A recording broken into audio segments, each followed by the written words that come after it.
Well, what we're seeing now is pictures from inside the tunnel, from closed-circuit television cameras that are still operating inside the tunnel, and they clearly show that a large section of the roof of the tunnel, perhaps as much as 50 metres, although some reports are saying even more than that, has collapsed down onto the roadway below. There are now rescue crews inside the tunnel. They've reached that site, but they simply don't know at this stage how many vehicles may be trapped underneath that collapsed section of roof.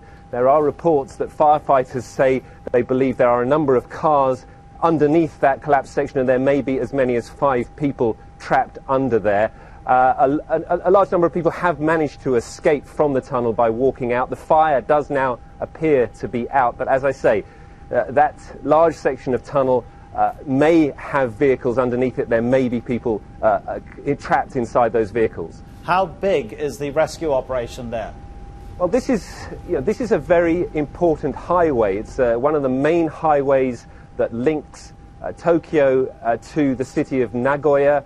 It's a major transport artery through the center of Japan. So this is, quite a serious incident here in Japan. They've had to close down the whole of that highway. They're using the second tunnel to gain access to where the collapse has taken place.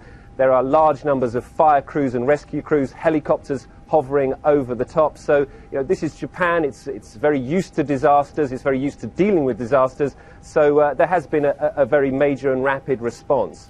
How do they build these tunnels, Rupert? You've used them a lot. Do they have escape routes, like many countries who construct these long, long tunnels will put escape routes along the way?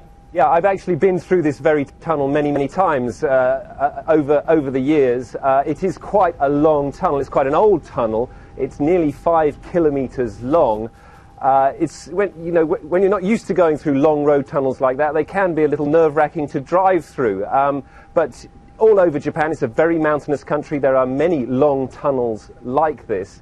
I think obviously this will raise questions as to the safety of these tunnels.